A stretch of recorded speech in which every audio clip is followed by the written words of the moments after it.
Underdog. Damn. Unleash the power. Jayson Waller here, true Underdog podcast. Underdogs out there, listen up. I've got my homie, my brother from another mother, my co-host, the man, the legend, John LeBlanc. How you doing, baby? Doing great. How are you doing, Jay? Good. You like that damn intro, don't you? I always like your intro, man. Yeah, I tried to build that one up, dude. So you just got back from vacation. Where did you go? I did Gulf Shores, Alabama. We spent some time down there. Oh, boy. Yeah, that's right. So we got some listeners in Bama, baby. We were there 6 days, and usually like I'm a good 4 or 5 day person, but 6 days went fast. You know, we had all the kids there, and we did something every single day, and we had a blast. So we did some fishing, some go-karting, went out, beach, pool. I mean, a little bit of everything. It was great. That's great. Yeah. Good reset, right? Everybody needs a reset. It was a good reset. Your hat backwards, ready to kick some ass. I can already tell. I am. So I can never take like completely. I always have to kind of keep one toe in. So I was able to do a little work down there, a couple hours here, a couple hours there, it was peaceful for me, right? When you're around kids all day long and babysitting at the pool to get away and just kind of plug away at some work for a little bit was good. But I was able to just disconnect also. We had a pod right before I left, and you know, one of your tips was just be in the moment and be present when you can. And you know, I tried to exercise that when I could. Quality over quantity. That's right. Quality over quantity. So it worked out good? It has, yeah. I certainly had that nugget in my head the entire time, right? So when I was there, and when I wasn't there, I wasn't there and doing something else. So it was a good tip. Well, that's good. Well, you know, today's show is an Underdog Bites, and it's Create Your Own Map. I've got my book. I've got 4 chapters done. You've got to read 2 chapters. Thoughts on the first 2 chapters? I did read the first 2 chapters, and the intro's solid, right? The intro is solid. The intro will catch you right away.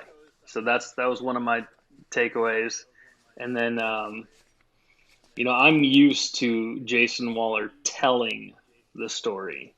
So I would encourage folks to also listen to the podcast a little bit as they're sprinkling in reading the chapters in the books, because you'll be able to hear how you talk, and that's more impactful. Or at least I think it is, right? Like I hear you telling the story. I was like, oh, I remember this story. This was great, right? And it relates back to a life lesson, so on and so forth. So one of them was, I think chapter 2 was Create Your Own Map. Or was it chapter 1 that was Create Your Own Map? I read it 3 times. I don't remember. Chapter 1, chapter 1's Create Your Own Map. That's correct. Okay. There's some good tidbits in there. And then they have some questions at the end. That allows you to think and reflect back on kind of where you're at and what you're doing. And so it's almost like a little bit of a workshop, which I really appreciated too. Good. Yeah, that's the goal. The goal is to give some folks out there reading it, listening, when the audiobook comes out and the book comes out. They both come out sometime in hopefully July. But it's to give them a guideline of, I try to be as relatable as possible, sharing real stories, with people that have had to deal with, adversity or some kind of issue or obstacle, and just showing people that they choose, like Create Your Own Maps, choosing your own destiny and don't let anyone make it for you. And so I tell a story where, my mother-in-law at the time was just my girlfriend's mom, was trying to give our daughter up for adoption and wouldn't let me come into the hospital to see her be born. And so there was a moment in there that I just decided to take the matter into my own hands and went and got an attorney and sued for joint custody. And and that fight, and it was the rebirth of who I was going to be, and it was the birth of my daughter in the same day. And, that reflection came from the time I won the EY award.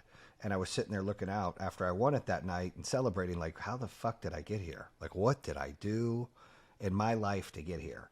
And so I started to reflect. And I think it's important that you go down memory lane a lot and reflect of who you are and how you got there. Because it makes you sharp. It makes you realize that you are tougher than you think, that you are built for this, that, you have a destiny and it's yours to pick. And really that's what this episode will be about, is make your own map. Where people that are listening, John, and I know you, me, everyone we know, they've faced tragedies and difficulties and they've got to recover from them.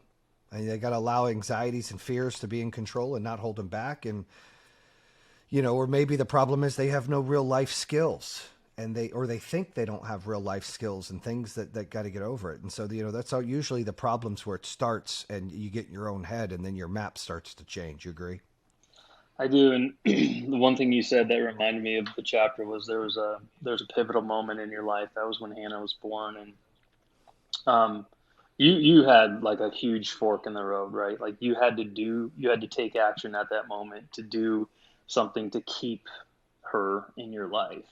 And when you did that and accomplished it and succeeded, that was a pivotal moment. And then there's questions at the end, like I said, that allows you to reflect on some of the things that we've done in our own personal lives to take control. And I just got thinking of all the small things in life, right? Like I know you, I've seen you interact, and you certainly, march to the beat of your own drum.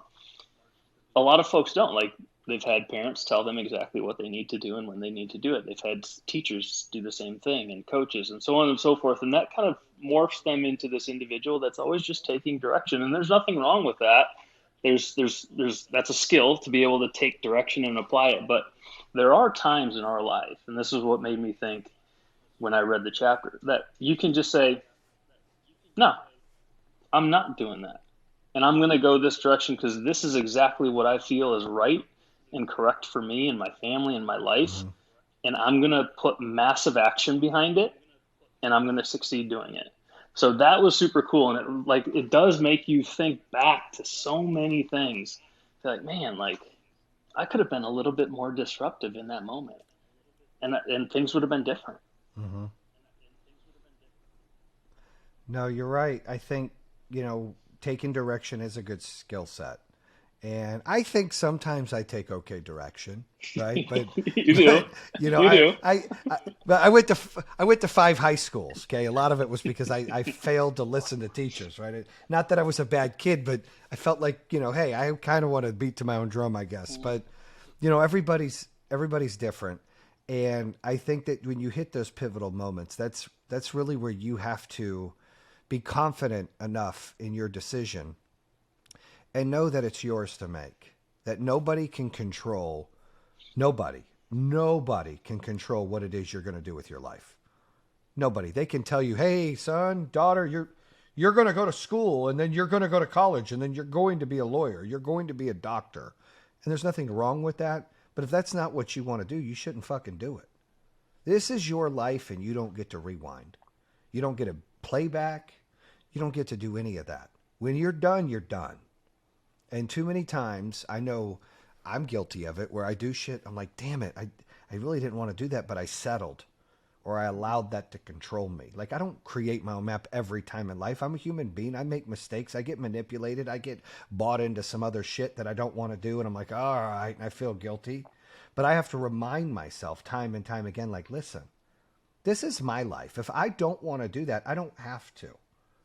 If I don't want to be friends with somebody, I don't have to. If I don't want to have a relationship with someone I'm related to, I mean, I'll get personal here. I mean, I remember my parents when I was a kid.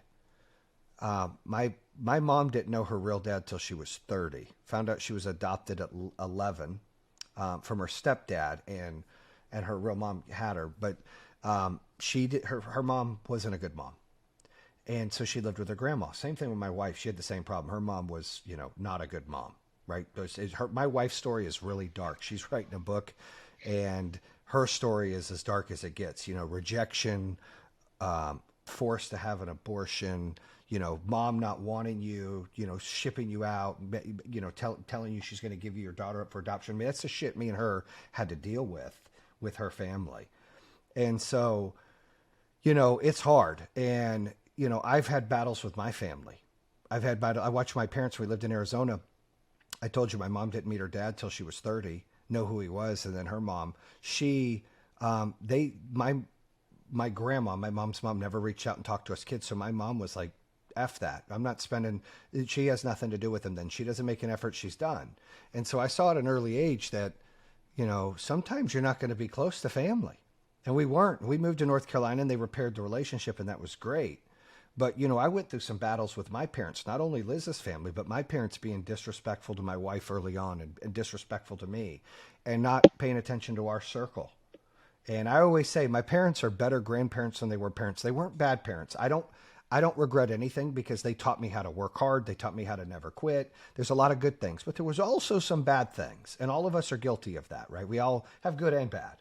And some of the bad things were, a lot of, they thought when I got married and I had a kid, like I was still part of their family. You know what I'm talking about, John? Like I'm part of their circle still. Like they're still my boss. You know what I'm talking about, right? Like when you first move out, did you experience that at all ever in your life where your parents? Yeah, go ahead. Yeah. So that's what I was going through, right? I was sitting there and they're like, this is what you're going to do. And this is how you feed your kid. And it's like, what? And I had to battle through that. Like, no. And my mom was pretty disrespectful to my wife and shoulder checked her when she was pregnant. I mean, it was a problem. My wife lost it. And so we didn't talk to my parents for almost a year. I put my foot down. And that was one of the hardest years of my life. And my parents like, you're not going to let me see my grandkids. And I had to set them straight. And I truly believe this. For the listeners and viewers out here, you can think I'm an asshole or you can agree with me. But a lot of people listening right now can relate to what I'm saying. Just because you're blood related does not entitle you to shit. That doesn't entitle you to be their mom, their grandpa. That doesn't entitle them to see your kids. That doesn't entitle them to shit. A relationship is mutual.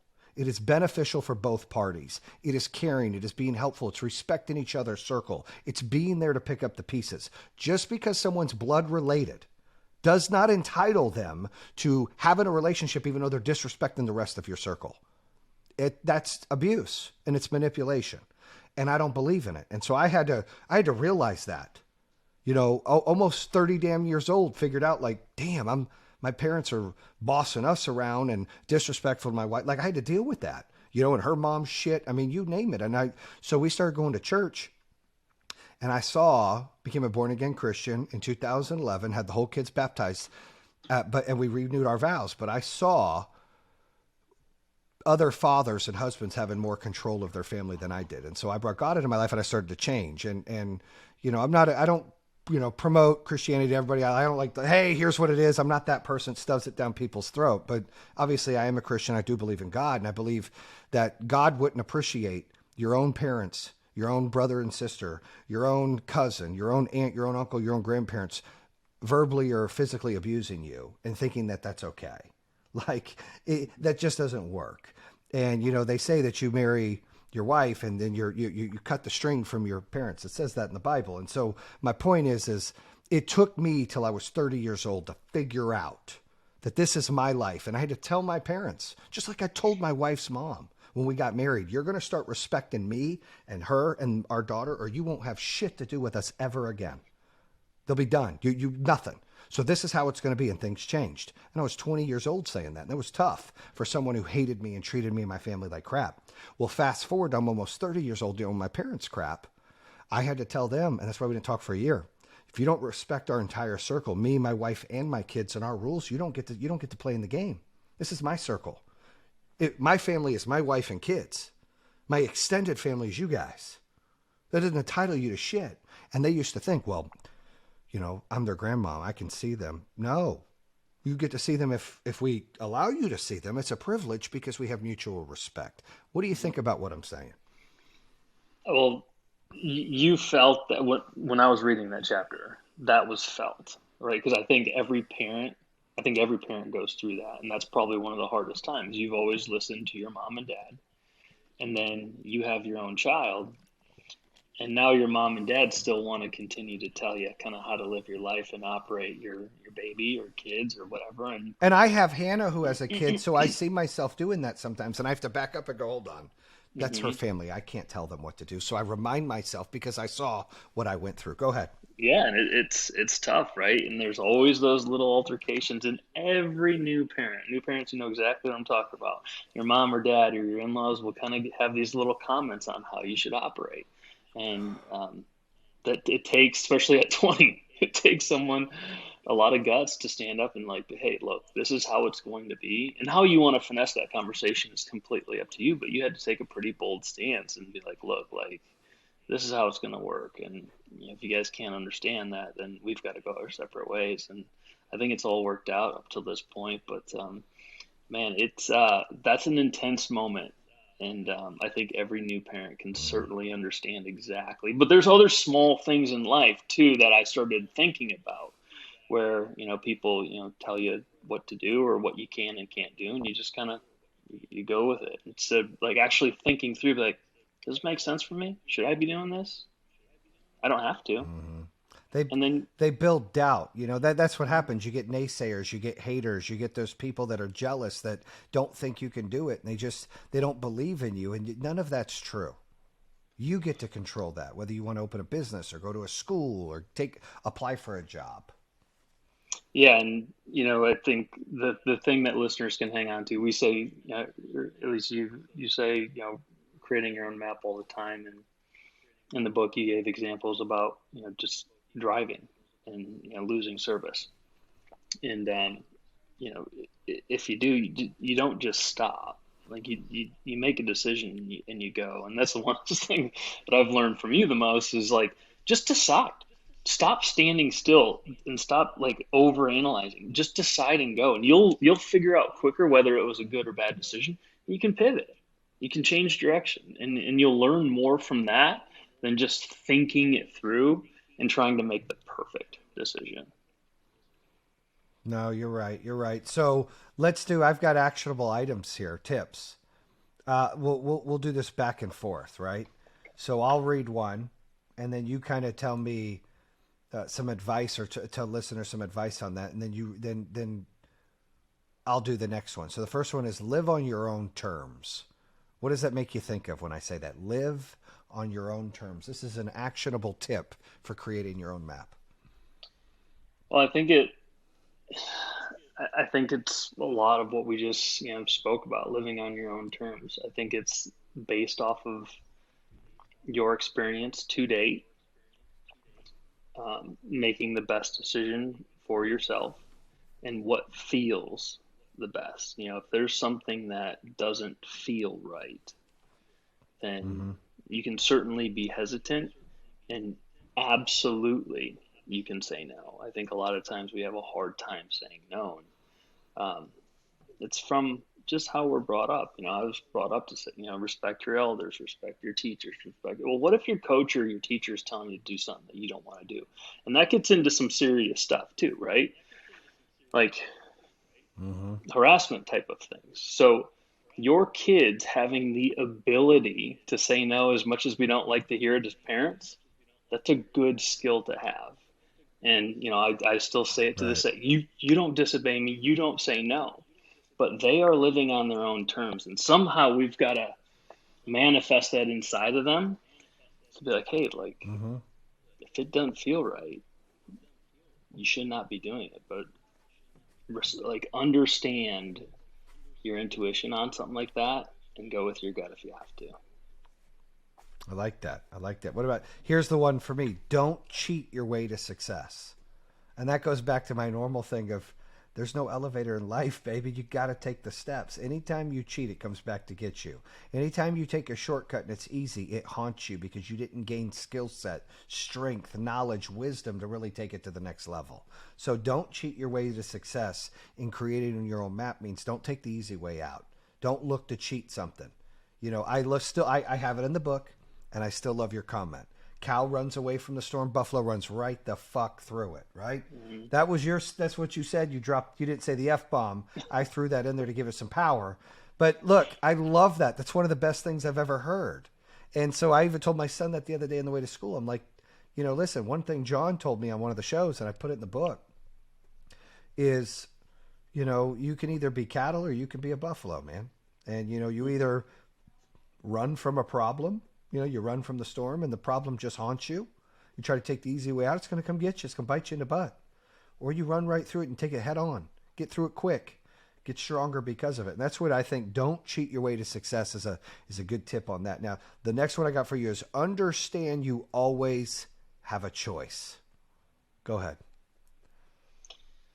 Well, you do. In the smallest decisions in the world, you always have a choice. And I think exercising that choice is impactful to how you develop as a human being. Um, Mm-hmm. try to say it. Try to say no sometimes, and influence maybe the other party of what they're trying to get you to do. Those are little things that you can hang on to throughout life that help develop into something bigger. Where a big decision comes along, where um, you might have to go the other direction, and you always have a choice on which way you want to go. But most importantly, choose, and then next, put massive action behind it. I like it. That's good.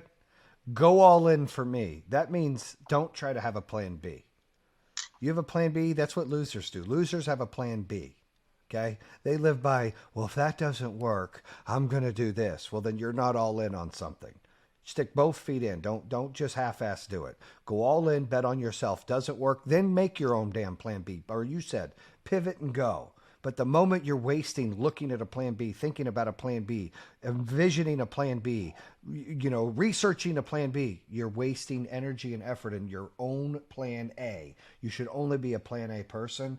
Then when shit hits the fan, pivot and go. Because this is my belief, the moment you try to put something as secondary there, you're done. You're spending too much energy there. You're flip-flopping. What should I have done? Goes back to, you have to make a choice. And you mentioned it earlier. It's hard for people to make decisions. Not having a plan B makes it easy. So I like that. Go all in. This one's for you. Let failure motivate you. Yeah. This was a tough one for me. Um, I don't like to fail, and because I don't like to fail, sometimes often I shy away from, like, setting myself up for failure. And I think a lot of people do, right? Like, they don't do something because they can't do it or they're going to fail. Could be the smallest thing in the world, shooting a basket in front of a few people or making a career change, right?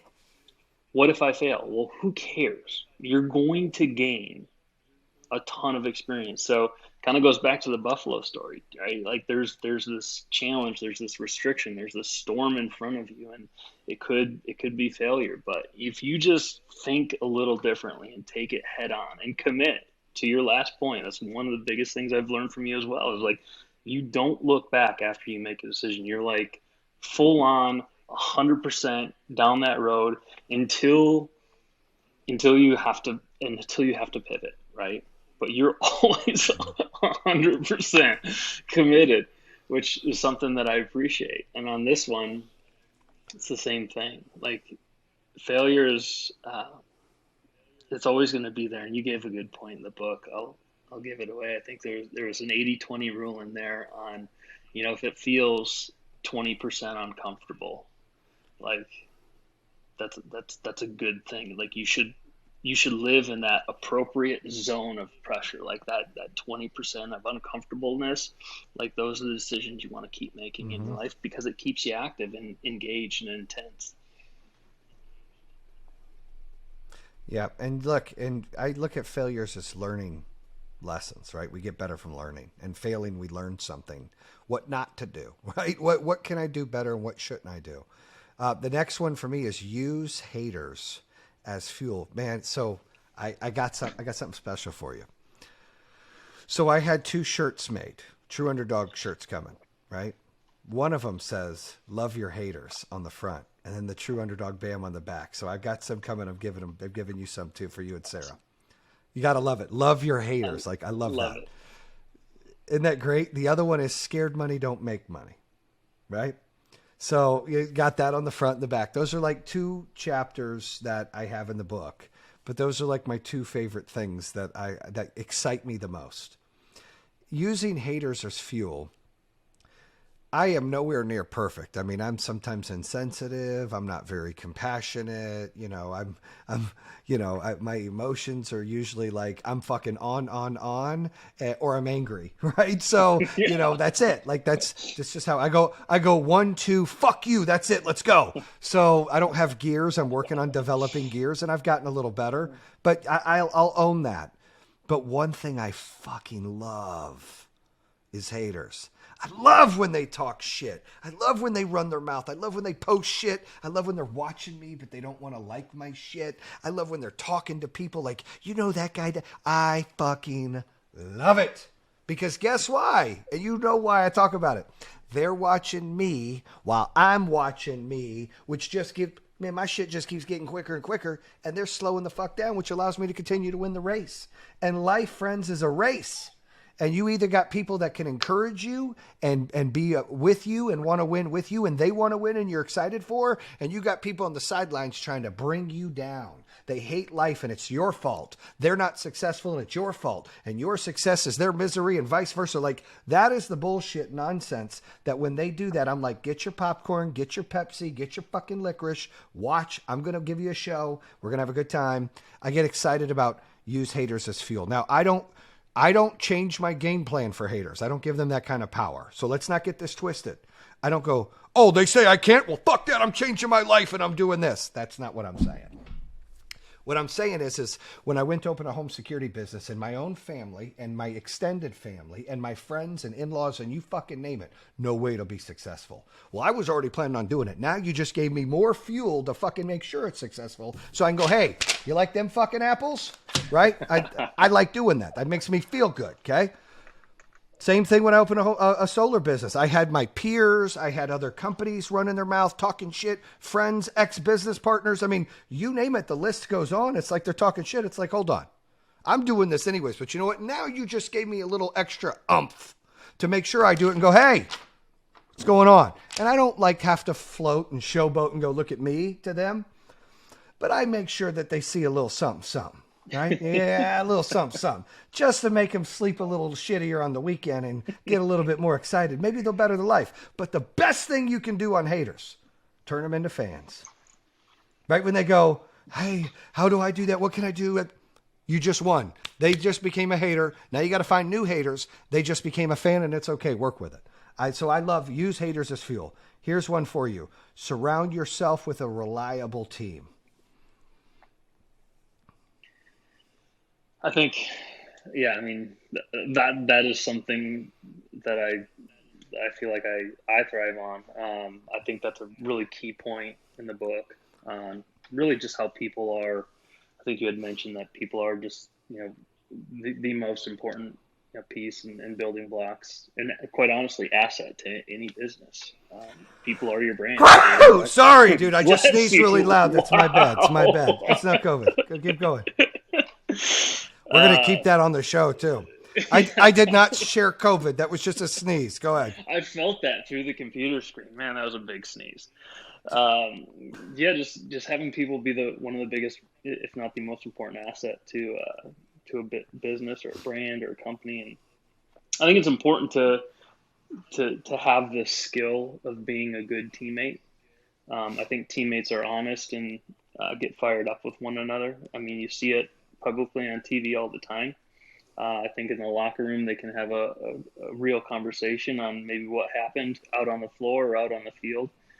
So I think it's important to be able to be a good teammate and develop new teammates and recruit new teammates. So I think it's extremely important, and there's a lot of value there. I believe, certainly that nothing great can get done without having really strong team relationships.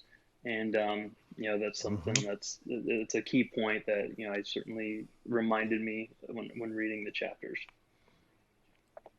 Yeah, the Avengers do better than a superhero. You need a great team. All right, so we're going to wrap this up, John, with a summary. And the bottom line is the path to success can be difficult when you allow fear to prevent you from getting there. You have to be able to move past your anxieties. You have to be able to be in control, and you need to practice patience. It's key. You get to live on your own terms as long as you put in the work. And when you understand you always have a choice, you then can go all in. So use your failure and haters as motivation to be better. Surround yourself with supportive people. Appreciate any wins that you get and aim to be fulfilled. And that, my friends, is a wrap here on Underdog Bites. Create your own map. John, anything else? That's it. Bam! And that concludes another episode here on True Underdog. If you're interested in hearing more, make sure you subscribe at iHeartRadio, Spotify, Apple Podcasts, or the YouTube channel. You can always visit trueunderdog.com, subscribe to all of them. Make sure you check out our newest episodes coming out on Mondays and Thursdays. True Underdog, baby. Bam!